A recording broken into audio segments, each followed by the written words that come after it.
Michael with United Veterans Worldwide, excited today to meet with my friend Seb. He's had an amazing journey in the military with police, new adaptation with some injuries that he sustained, and his journey is one that I'm excited to share with this global audience today that I think you'll get a lot from, and also just to realize the type of person that Seb is and the goals that he sets and accomplishes. His mindset is just an incredible, incredible tool that maybe each of you can benefit from and set new goals for yourself. So I'm going to introduce you to Seb at this time. Seb, will you tell us a little bit about yourself? Yeah, man. Well, thank you for this. I really appreciate it. And thank you for having me. Yeah, my name is Seb Lavoie. I spent about 23 years, I guess, a combined service between the military and police. I didn't do anything in the military realm because this was pre 9/11. Yep. And this was the way she went for Yep. Canada at the time. Yep. But I did spend 20 years in policing. I spent 16 of those years in the tactical space, 12 years on a full-time team as a operator and team leader for 7 years. And then eventually I would be sort of appointed as the divisional Sgt Major for the province of British Columbia. So I ended up spending 2 years at the commanding officer's office as the sort of advisory NCO kind of deal, making sure that the troops were looked after and making sure that the executive leaders were doing what they ought to have been doing.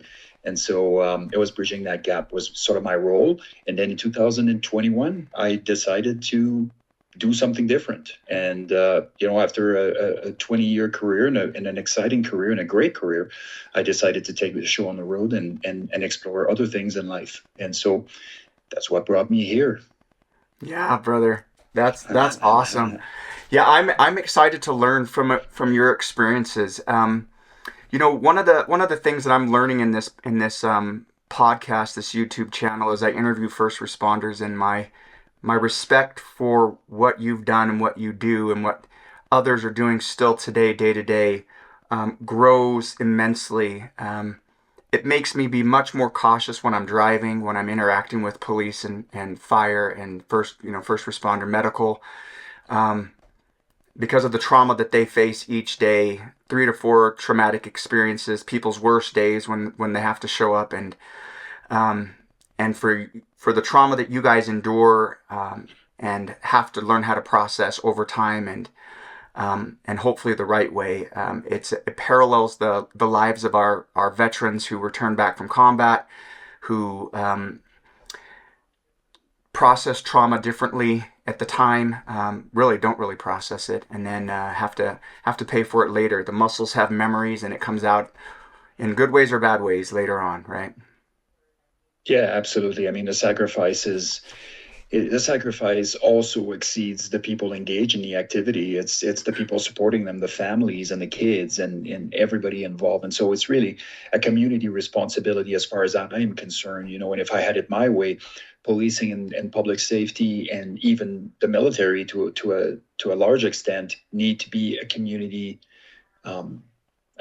activity, a community endeavor. Like, you need your community behind you. You need them to be ready to receive once you return, understanding some of the realities that you are going to be facing, and perhaps even some of the realities associated with the mechanisms that you can use to help them through it. And so I think that there's a massively sort of hands-off approach that seems to happen a lot of the times, with the support in the military and the law enforcement side. And I'm not suggesting that should be all kinds of special treatments. What I am talking about is the things that you should expect, that should be reasonably expected from somebody you ask to do something difficult on account of the collective. And so we have lots of leeways to do in this, but I think some of these conversations are really beneficial in helping out with that, and hopefully we don't have a whole bunch of knuckleheads doing stupid things out there that are actually going against what we're trying to build here. Yeah, and even if they are, I hope that our voices are louder and stronger.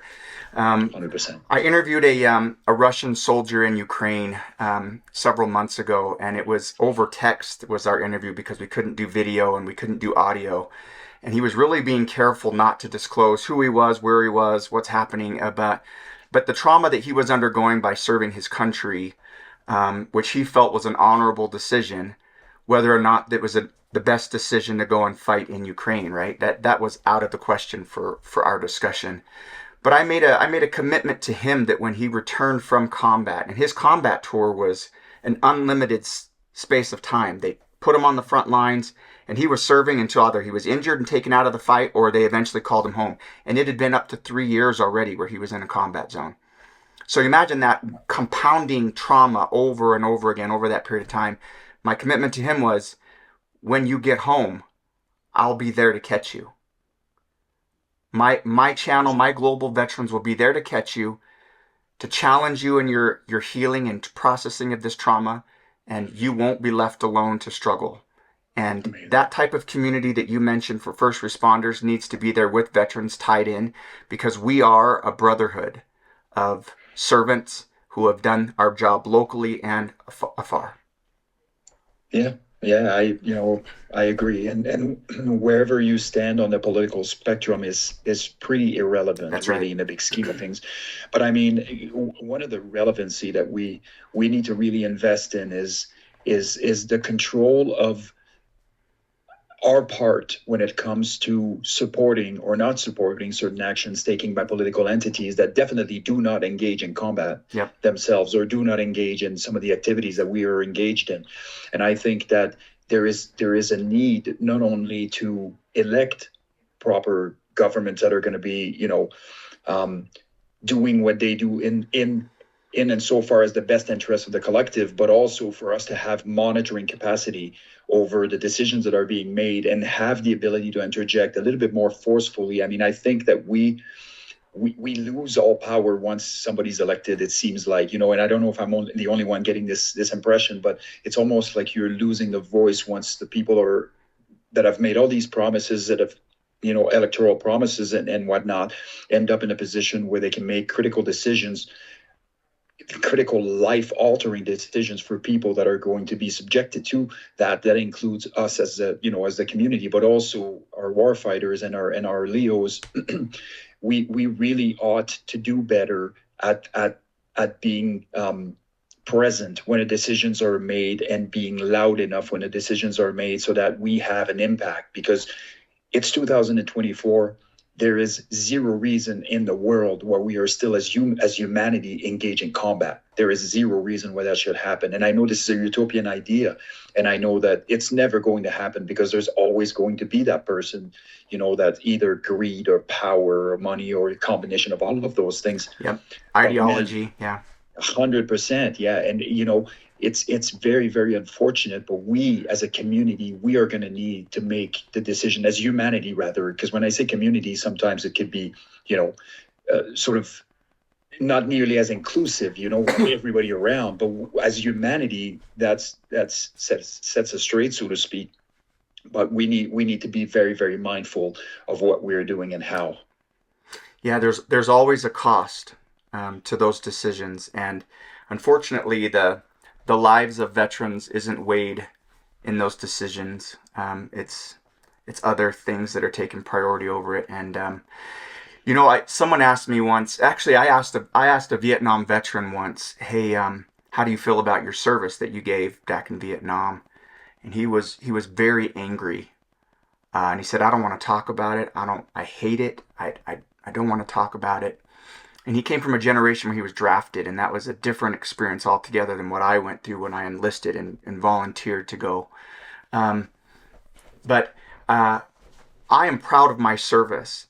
What I am proudest most of is, while in a combat zone, making the best decisions I could make at the time, with who my enemy was, how to protect the innocent, the women and the children.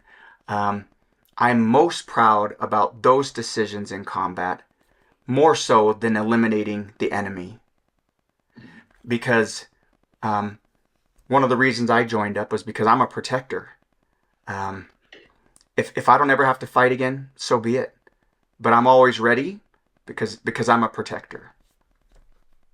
Yeah, man, absolutely. And I as tacky as this sound, I can 100% relate to what you're saying, because that's precisely the reason that brought me to the career field that I chose. And it was a weaponization of tools that I already had, which were compassion and empathy. Yes. And love, and and so people join for various reasons, but for me, it was very much like you. And I truly believe that I was able to accomplish this during my service without ever compromising on those values, and not making me fall into the category of those that I should have been fighting with, Yeah. so to speak. And so it's been a great ride and a great journey. But just like anything else in life, it has a hefty cost. And at some point, and I still believe to this day that there should be a limited amount of time that people should be engaged in those activities. After 20 years, okay, man, like let's look at the world's landscape here and see if there's anywhere else we can take this show on the road, and perhaps be a little bit self-serving in the process. Yeah. Yeah. Good call. Good call. So when I talk about first responders and them engaging in some of the hardest situations in people's lives, can you share a couple of examples that are most prominent that affected you? Yeah, it's really interesting because I've been on so many calls, and especially when I was a team leader on the teams, and in a full-time capacity, I've been on thousands of operation and calls, and all of them have components that are very similar. Generally, obviously, violence related, weapons related, substance abuse related, relationship related a lot of the times, and I would say that generally speaking, I didn't make those issues mine. So I was very able to address those issues and problem solve them tactically or otherwise, and really keep a degree of separation, which was my safety net, so to speak, right? So I wasn't wearing sort of Atlas style, wearing the burden of the world. And even though I was very empathetic, even though I was very compassionate, I was able to sort of keep this under voluntary control, where I was able to maintain a safe space between myself, my own life, my personal feelings, and what I was engaging in. So I had done a fantastic job at this, but there's still the odd one that kind of goes through the goalie, right? Mm-hmm. And I would say probably one of the most, I would say, both powerful and disturbing call that I ever tended to was a domestic situation where the former boyfriend came into the house, tied up the kids, beat up mom essentially with a hammer in front of the kids, and lit everybody on fire, including the kids. And so, what happened was, of course, mom passed away, unfortunately, due to her injuries, and severe injuries, I might add. And the kids, were had suffered some burns, but one of the kids was able to, sort of the older sibling was able to miraculously sort of cut the ropes and get his siblings out. So the kids ended up surviving, even though I'm not sure what kind of quality of life, they will have after watching mom essentially being murdered with a hammer and lit on fire. So I think that, my heart goes out to them, of course. But, that was one of those calls that it was a sort of a gift that kept on giving, over the years at the end of my service. And that's, I would say, there was nothing catastrophic about my response to the call, but it was a lingering sort of just following me everywhere kind of thing, and every time that I considered something that restored faith in humanity, oftentimes I would go back down to this, and I would have to shake it off ever so slightly. So I know that even though it wasn't debilitating, it certainly contributed to some of the occupational stress injuries, for example, that I eventually would be diagnosed with, and even though I had a good handle on optimizing myself, despite having that as a quote unquote condition, but it was just a reality and working around it. But I can tell you that call, it was all kinds of wrong, for so many ways, and it was very, very. It was very, very impactful, not just for me, but for my team, and of course, the family, and everybody else, the community, really. What a horrific scene to come upon. And when you said that some of our super strengths are our ability to have empathy, and that's a good thing, right? That's a really good thing for people who are in the service industry and who are warriors. to have. But I don't know anybody who wouldn't be emotionally shaken by that. And I'm so glad the kids survived. But like you said, the mindset of those children after having such trauma would require so much work and effort for them to have functionality in life and avoid the pitfalls of drugs, alcohol to cope, right? Like it's the demons of our professions that seem to capture way too many of us. Yeah, that's heartbreaking. One experience in Iraq that really shook me was there was a group of sheikhs that were all trying to meet together in a building and find a way to get peace between different groups. And they all gathered in one building, all the leaders, and we had an outer cordon, about a 250-foot standoff, and the Iraqi army was in between. And they all entered this building, and I saw this mentally retarded kid who was holding a chai dish with a bunch of chai tea on it. And he was being talked to by one of the guys by the door, and then he was escorted into the building to give chai to the leaders. It was about 10 seconds later that the entire building exploded. The kid was strapped with C4 detonator. Somebody called in. And of course, we heard the explosion. We ran in to see if any of there were survivors, and there were just parts on the walls, faces on the walls, walking in several inches of liquid. It was just a horrific scene.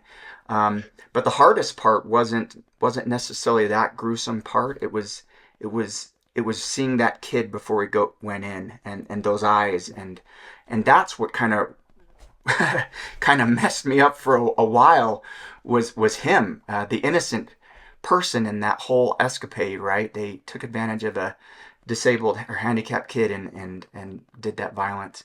So Seb, you mentioned that on all the calls that you've had, you were able to have some kind of a standoff between yourself and the situation. Was that taught, or is that something that you just developed?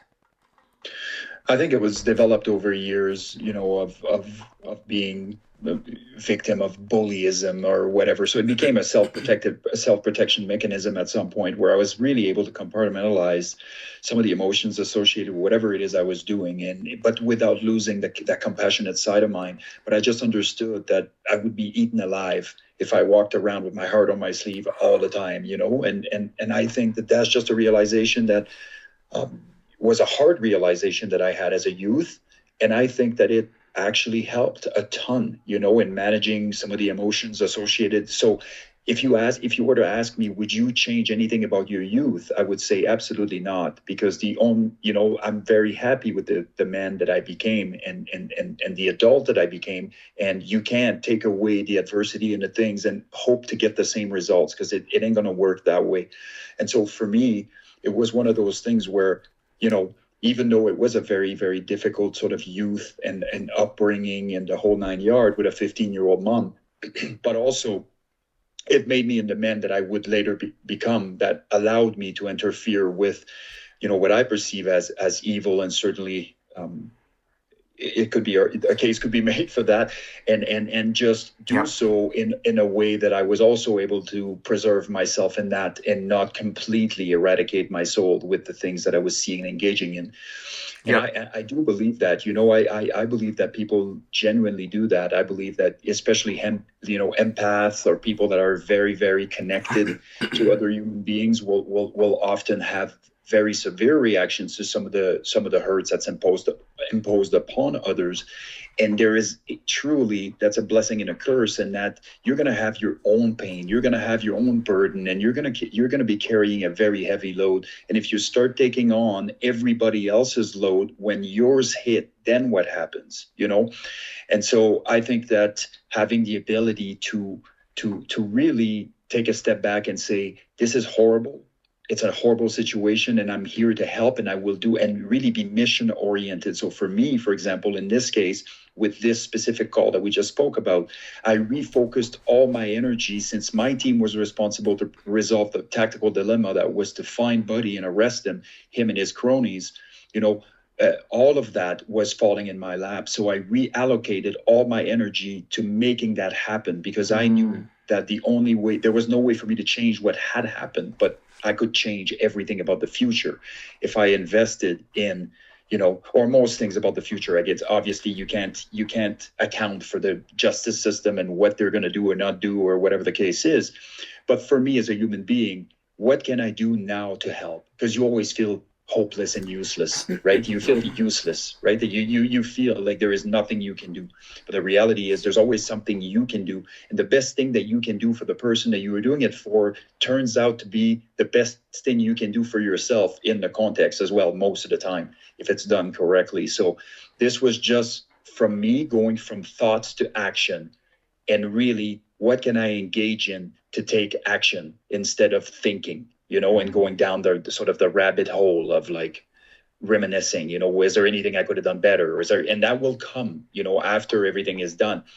But the idea is that really for me anyways, it was to refocus on what needed to be done so that I could really potentially optimize the response, so to speak, so it's not just me saying, well, I really want to catch this guy. It's like, no, here's A, B, C, and D, how we're going to action this mechanism. And here's where all my guys are. And here, so I really refocused and we made that happen. We got it we got him 6 hours later and all this good stuff. But, it's just one of those things. Sometimes investing in the process allows you a certain degree of separation from the emotional standpoint. So I don't disregard my emotion. I acknowledge them and realize that I need to move past right now, not tomorrow, not in a week, not in a month.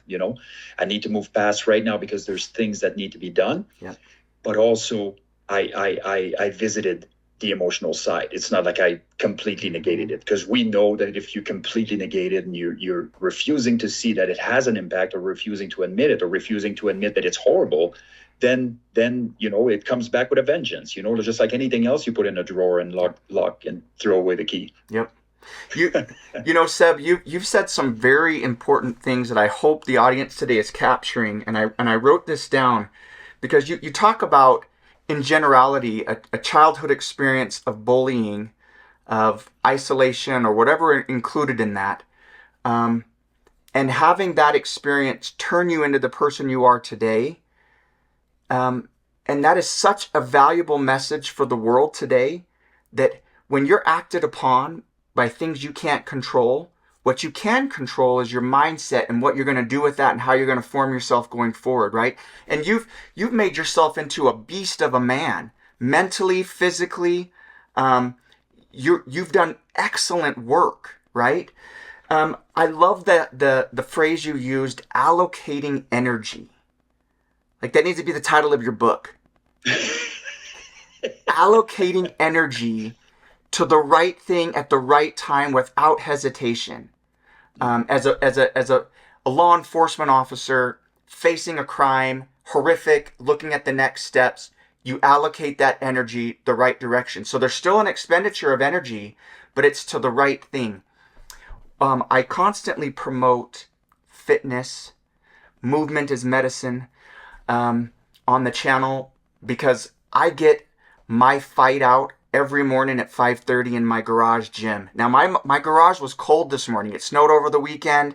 It was about 45 degrees Fahrenheit. I don't know what that is Celsius, but it's not warm. Cold. And grabbing anything metal, right? It's just brutal. But then I tell myself, like, I've done hard things. I can deal with the cold bar. I can deal with this environment, because I'm gonna put my energy forth to building my physical body, so that the rest of the day I can focus on my mental and spiritual. Yeah, I mean, fundamentally, we know, and this is kind of an interesting conversation to have with some people, because there is a lot of people out there that are compartmentalizing, or siloing, I should say, the various modalities that are included in wellness. It's like, well, we know there's 4 pillars of resilience, and those pillars of resilience just happen to be the same as the pillars of wellness, Yep. which is interesting. And of course, will you list those for us, Seb? Yeah, so you have your spiritual, your mental and emotional, you have your physical, you have your social, and what's the other one? Physical, emotional, spiritual, social, intellectual. Yeah, I think It's part of the social and Yeah. everything self-development. But those pillars of resilience, those pillars of wellness, they come with each of them have a million modalities within them. 100%. And what people do is they will silo whatever it is that they decide to take on because they think it's valuable for them. So for example, if I decide that I will not work out physically, because I'm not into this whole workout thing and I don't like being in the gym and all this good stuff, well, that's not a viable option. Yep. It simply isn't. So you can't dissociate these things, because once you start chipping away at one of the pillars, unfortunately, because they're so interconnected and they're like all connected like pulleys, and you pull on something, the other thing gives, everything impacts everything else. And so you can't just be like, well, I don't do this workout thing, but I will spend my time doing this thing in this other modality. And so for me, it's all about how many modalities in various pillars and various contexts can I implement in my life daily as a daily operation. And, the lists are quite extensive. So if you are not doing 25 different things for your wellness, you are not doing any. It's that simple. And so for me, and it's easier to sort of download wellness to others and find reasons why, this isn't optimized, or I don't have the mental health support, or I don't have this, I don't have that. But if I start questioning somebody and if I start asking them, listen, I need you to list all of the things that you do. So I'm going to give you, 4 different modalities, 4 different pillars, and I would love to hear what you are doing for spiritual wellness. What are you doing for social wellness? What are you doing, And you will find that a lot of the times, not always, a lot of the times, they're just not doing anything, right? So now you're in full out victimhood on a crusade to teach everybody about wellness and how management should be doing X, Y, and Z, but you're not doing anything for yourself at all.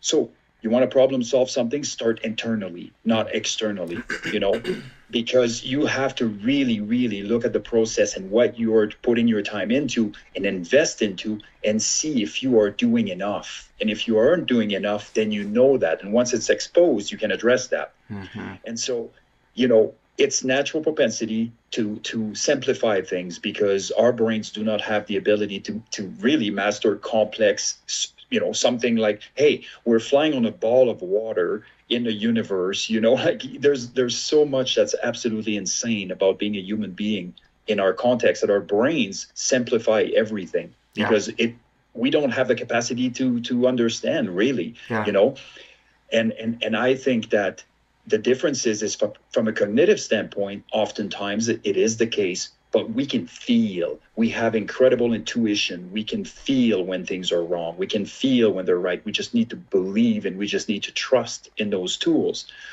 But investing in as many wellness modalities as we can as human beings, and optimizing ourselves as individuals, is the key. Is really the key in this, and we live in a society of victims, where people want to allocate blame as to why things aren't happening the way they should and whatever, and we spend more time bitching at everybody else than we are focusing on the processes that we need to implement to be well. Yeah. I digress. My rant for the day. No, it is not a digression. It is absolutely pertinent, and you and I should write a book. We should segment these different categories and talk about accountability in each one of them.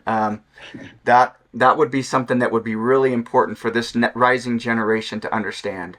In a generation where we have so many more resources available, so much more ease of life, right? I mean, I say it. I work from home. I sit at this same desk, at this same computer, right? Like, the ease of life at this time is so much that we forget how much accountability we have for our own happiness and survivability, right? So absolutely, important. Man. Yeah. There's so much. Yeah. So Seb, I haven't heard the story of how you got to a place where your leg was amputated. Would you mind sharing that with us? Yeah, no, not a problem. So in August of 2021, I was undergoing a very minor calf compartment surgery on the left of my left leg. Yeah. And that night I had, pain that I was experiencing, but I have a pretty decent pain threshold. So I thought that the pain I was experiencing was kind of normal. and maybe following the surgery I had. It turned out that it wasn't the case, and I was in a lot more pain than I should have been. And over the course of 26 hours, I was in compartment syndrome, which is essentially a swelling of the muscle inside the fascia to the point where eventually my blood vessels and nerves and everything would be constricted to the point where blood flow was completely ceased. And a muscle without oxygenation for 26 hours is a dead muscle. And so over the course since I would say August 25th-ish to October 1st, I had 9 surgeries total. And those surgeries were mainly debridement, which is removing dead tissue from my leg. Yeah.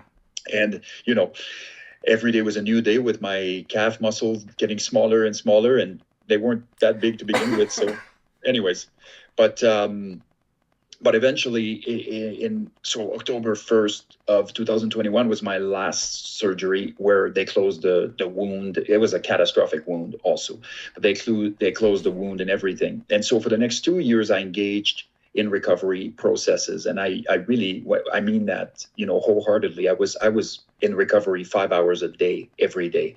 I did like red light therapy, multibaric chambers, hyperbaric chamber, strength and conditioning, like physio, like the whole 9 yards. I was throwing everything in the book of this thing because I do not stay home waiting to recover. That is not me. Like, I'm going to engage in this process full bore. I'm going to learn everything there is to know. I'm going to discover everything that has potential to help. And I'm going to really, really dive into this, which is precisely what I did. And the idea was to try to optimize the recovery over the next, say, year or two. And we were going to reevaluate where this led me. Well, engaged full bore, did all of the things and spent all of the time. And 2 years later, I still had very limited functionality, but I had a great deal of pain, say, on the daily. And so for me, as a person that's very physically active, that loves to engage in life, especially hiking, being in nature, horseback riding, all those things, I was 100% adamant that this thing needed to go, so that I could, get a prosthesis and increase my functionality, and maybe not decrease the pain, but at least increase my functionality, which is really what I was all over. And so there's a bit of a funny story here. So I went to the original surgeon I was recommended was this lady, and I came in there very, very informed about the procedures and what are some of the options and all this stuff. And I think if there's anything to take from my story, just make sure you know before you walk in, because you don't know. You walk in on a Friday afternoon, they're like, okay, what time is it? Okay, I'm going to amputate you mid-thigh because X, Y, and Z. It's like, what? That is a completely different ball game, right? Having a below the knee amputation and an above the knee amputation.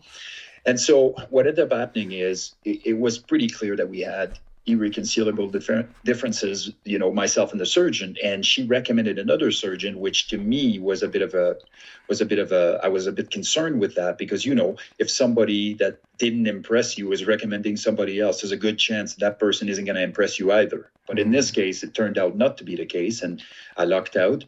And she recommended me to the doctor that performed the surgery on Mark Omrod over in the UK. So Mark Omrod, of course, the first triple amputee, Royal Marines, first triple amputee of the Afghan campaign, as far as I know, at least the first triple amputee of the UK for sure. Yeah.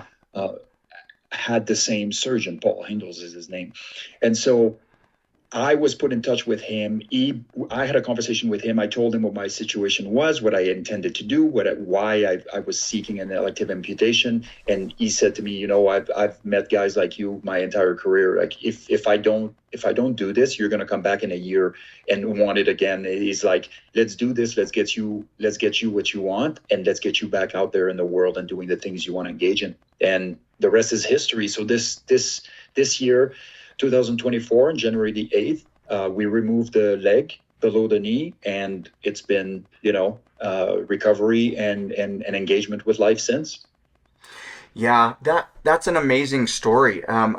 You're not the first person I've heard who has elected based on some kind of a medical issue with the leg to accept amputation. But you are the first that I know who's taken that amputation and thrived, not just survived, not just have the lack of pain to that extent, but have gone on and explored. That really does separate you from others. And if there are people listening today who are amputees, who are considering it based on injuries or illness, consider what Seb has just shared with us and his mindset into why he wanted to take that route to be pain free and also to be improve functionality, and you've used it. I mean, you've used it well. You explained before we got on the countdown here for the start of the show that you have gone on an amazing hunt in the prairies of Alberta or BC, or where was it? Alberta. Alberta. Yeah, and you had some amazing social media stuff. I'll link his account so you can find him and see what he's doing. But you were on that lake quite a bit, and as a result, you're suffering a little bit as a result of the activity, right? Yeah, I mean, you when you've spent a lifetime doing hard things, sometimes, you just do hard things. You don't necessarily either self-defeat or self-regulate or anything. You just engage in hard things. And I believe I've spent an incredible amount of time doing hard things in my life. And when it happens, it's just like another hard thing I got to do. And it becomes a personal challenge almost. And to my demise sometimes, and in this case, it definitely wasn't. I mean, this was my first hunt. Okay. I've never been a hunter. I've engaged in manhunts in this, but I was going to say we've hunted people plenty. Yeah. but I've never actually engaged in hunting sort of animals and wildlife, and Sure. and even that is a more of a spiritual approach for me. It wasn't. I'm kind of glad I just went there and was able to engage with nature and do all this stuff, but I didn't actually ended up having to either shoot anything, or I didn't kill anything. Sure. And for me, that was still a great day, a great week. But we had heavy packs. I bought a nice hunting rifle, which is very heavy compared to what the guys were carrying, and we were going around in the mountains, and we did 61 kilometers in like 3 days of just. And obviously the prosthesis that I'm using have limitations. So one of them goes really good uphill, the other one goes really good downhill, and the other, inversely, they're not doing so great. And so there was no way for me to carry an extra leg and my leg in the thing, and just try to engage with this hunt and be any productive, and also be focused on learning and doing all this stuff. And I soon realized, like, hey, I'm going to have to walk on this downhill, even though it's the worst leg ever to walk downhill. And then I spent, 10 kilometers on that downhill slope, which ripped my leg, my residual limb open quite substantially. And so when I came back, I was sort of forced to go on a hiatus and removed my prosthesis and not to be worn again. And now it's been 4 days and it's barely healing. So I'm suspecting I'm going to be another probably 2 or 3 days before I can put my leg back on. But if you were to ask me, was that worth it? It was absolutely worth it. I had an incredible time. It was unbelievable. My wife already knew what was going to happen with this leg, but she had already called that. But and I lived in denial for a few hours. And had you not had the surgery and you were back in the place where you had a degraded capability with your leg, would you have been able to do the same type of a hike? No, probably not. It's really difficult to say, really. Probably not to the extent to which I was able to engage, and certainly not to the level of smoothness that I was able to achieve. And almost being unimpeded in my movements for the longest time until I was really hurting, when the skin was broken and every time I took a step, the hard part of the socket would enter my leg, kind of thing, and I just had a heavy back and everything. So it just compounded everything. But, I saw it then once I knew that my leg was trashed, once I knew that I'd caused a little bit of damage that I was going to have to be recovering from, I kind of sent it, I just might as well. Exactly. Okay, so it's not going to be catastrophic. Let me be clear. I mean, if there was anything that would cause me catastrophic injury, I would stop immediately. I'm not, I like hard things, but I'm not a dummy. Yeah. I don't want to jeopardize like But I think that as human beings, we tend to put that line a lot closer to what we are doing than what we are actually doing, and we know that as service people, we've done things that, in theory, we should be dead and we're still here kicking, right? Right. And so I think that humans are very conservative in their approach to difficult tasks.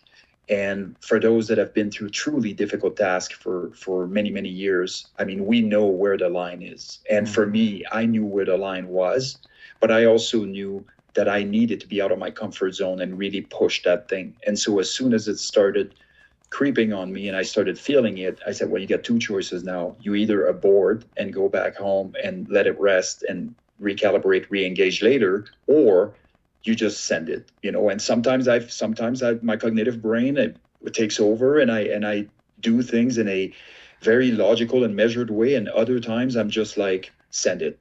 Yeah. I don't care. I just want to engage in this operation. And man, doing that essentially stopped the pain too, for the most part. I wasn't really feeling anything because I just disregarded it, it's gone.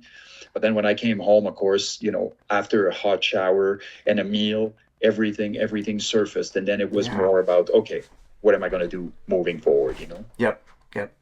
You've mentioned something that is a running theme on my channel, which is we can do hard things. Well, one of the misnomers when people are struggling with mental health, as an example, is they feel like it's a diagnosis, a terminal diagnosis. And the reality is it's not. It's a momentary diagnosis that can be fixed when we talk about X, Y, and Z and getting involved. And movement is part of that, and doing hard things is part of that. Then the more that we engage in something that we consider to be difficult. And I use the example of like cold plunging. Today it's a really cold day, but after our interviews today, I'm going to go out and I'm going to cold plunge in my plastic cold plunge that's filled with about half an inch of ice. And it's hard for me to do because it's a cold freaking day. But I want to remind my body and my mind that I can do something hard, because the next time I hit a depressive state, that's the first message I hear is, no, we can do this. We can do this. And that's so important for us to train our bodies to be resilient. I've got a couple of questions before we finalize this interview today. One is, I want to talk to you about connections. You've got a great personality. I'm sure that all the engagement you've done with people on podcasts continues to show that personality. But tell me about the connections you've established and maintained from your time in service, in the force, policing, and what connections mean to you in your wellness journey. Sounds good. I will launch into this in a sec, but I just want to address something you had said, because I think it's a great opportunity to bring something else to bear. So you're talking about adversity and doing hard things. I think most people think, let me put it to you this way: like, you wouldn't dream of your favorite sports team actually winning if they weren't training, right? For game day. But somehow we think that we're going to be ready for game day when adversity hits without self-subjecting adversity.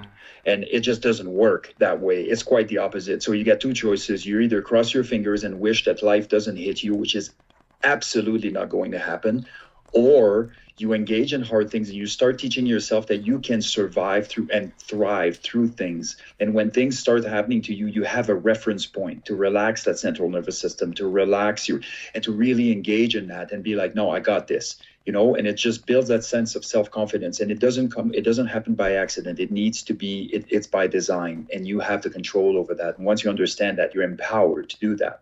Wonderful. When it comes to connection, like for me, there's connections are everywhere around us. I try to be as connected to myself as I can. I try to be as connected to my food as I can. I try to be as connected to the water I drink.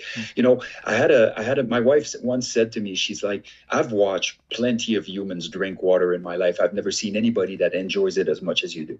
And the fact is, when I drink water, especially if it's cold and has lemon in it, like, my eyes will literally roll back in the back of my head, and I am just in heaven for that 30, 40 seconds that I take the longest sip the world has ever seen, and trying to hold my breath. I connect with the moment. I connect with the gratitude that's associated with not having to hike 10 miles to get water out of a polluted well or out of polluted river and bring it back to my family to get them all sick. There is truly a meaningful time for gratitude, connection with nature, connection with all of the things that we employ, that are there at our fingertips, really, in Western culture. And sometimes we lose sight of how lucky and fortunate we are. So mindfulness doesn't just happen in the forest. Mindfulness happens when you're drinking water, when you're eating, when you're doing all those things that we take for granted. And so for me, it's all about connecting on multiple levels. I will connect with nature. I will connect with human beings. I will connect with animals. I will connect with myself. I will connect with the stuff that, is helping me live a healthy life, nutritious food and water and fresh water and all of those things. But it's the same with the landscape. It's the same even in the case of the hunting, for example. It's not easy, man. I'm telling you, I will be very honest with you. For me, I will walk a spider out of my house. I literally will. Like, I don't kill things, but I can't also live the hypocritical lifestyle of going and buying a steak at IGA and pretending that I don't have anything to do with the killing that's going on behind the scene. Now I have an opportunity to feed my family with healthy meal or healthy meat that I can harvest myself, and I can do so respectfully with an incredible shot placement and a caliber that's large enough that it just ends everything. Yep. All of those things are a part of the equation for me because of my connection to the world around me. And so I don't do anything that doesn't take into consideration the effect that it will have on my connections. And I don't mean it in a reputational standpoint. I mean just holistically, I don't know if that makes any sense. It does. Yeah. Well, what I wrote down here is that you are mastering living in the present, being in the now, in the moment, when at least you try to be, with everything that you're doing. And as a result, it's part of that 4-quadrant of resilience or wellness, right? You're making sure that everything is being met in the moment at that time, in your relationships to everything that you're engaged with. When we talk about tools for healing, recovery, all those things, you mentioned some things that you had tried previously, and I just want to go back to that for a second. You mentioned red light therapy. You mentioned hyperbaric chamber. I've mentioned cold plunging. What tools do you use daily that our listeners might be able to tap into for a little extra help? Yeah, I mean, you have the obvious, the culprits, like the workout, right? Like physical activity, whatever that looks like. And it doesn't necessarily mean bicep curls. This could be going on a hike. It could be going on a rock march. It could be going on a walk with a weight vest on, or it could be, I always add a weight vest because, marching, we're just meant to walk. So you can't call that a workout. Unless you have a physical disability, obviously, then you're excused. But those are some of the modalities. And then, connecting with nature is something that I do daily, especially now that I live on a farm, and I connect with my horses, which there's a reason why equine therapy is so strong, like their ability to heal is incredible. So, what I decided to do is, instead of going to equine therapy and instead of visiting ranches, I freaking bought one, So it's there for me for the taking. I mean, I've literally prioritized my wellness over almost anything else, currently on the agenda, and everything I do has to tie into this. So it's not like I specifically do it for that reason, but it's brought to bear and included in all the things that I do, so that it accomplishes exactly what we know it does. And so I will have my connection with my family. With whether it's with my girls over in Vancouver, or with my sort of stepkids here, and my wife, the dogs, everybody, and then whatever that is, and then I'm gonna read. I'm gonna do something for my mind. I'm gonna do something intellectual. Maybe I'm gonna engage in a great conversation on a platform, or maybe I'll just read or write parts of my book, or doing X, Y, and Z, whatever it is. But just things that are multidimensional, that allow me to really, really dive into various spectrum of my own personality, my own connections, but also just things that you do not want to sort of put on the back burner, and now you find yourself defined by single things or singular things or things that you are so invested in that should they be taken away, you're completely broken. So I have a very multi-layered, multi-dimensional approach to this, and that really helped me when my leg situation first transpired, because ultimately when I was a very physical man, and a lot of people knew me as that, but the people that knew me right understood that I was very multidimensional. And so when this happened, all the people that thought that all I was about was hard workouts and doing savage things were surprised to see me studying a language, getting a master's degree, doing this and this and this. And the thing was, I was multidimensional from the get-go. Nothing defined me and everything defined me, if that makes any sense. Yeah. And so when something happens, or when I engage in life, I always try to do something that contributes to the wellness sort of situation. Even some of it is now autonomous, some of it is cognitive. I make the decisions, but I live like this for so long now that this is just the way. And so when I'm having conversation with somebody about all of the things that I do, I forget all of the things that I do because I do them autonomously almost, by way of process. Wake up in the morning, do the things, I have my coffee, have a conversation with the wife, talk about her dreams, talk about the things that, is on our mind, the things that we have to do. Then we go take care of the horses. We connect with the horses. We connect with the land. We watch the sunset, the sunrise. We do all of this. And then I'm out there doing activities all day. Then I jump in my office and I do work and I study. And all of those things are contributing to the wellness piece. The one thing I don't do, and I try to avoid at all costs, is procrastination. I try to avoid procrastination at all costs because I'm anxiety prone, and anything that I don't go into exploration with can really increase the anxiety. So I'll give you an example of this. If somebody has an academic paper to write, they're going to spend more time stressing about how stressed they are about the paper and the fact that they have to write it. And if they start writing it, by the time they're done, they'll be like, this was way easier than I thought it was going to be. True. True. And we know that the fix to anxiety is exploration. And so I live in exploration.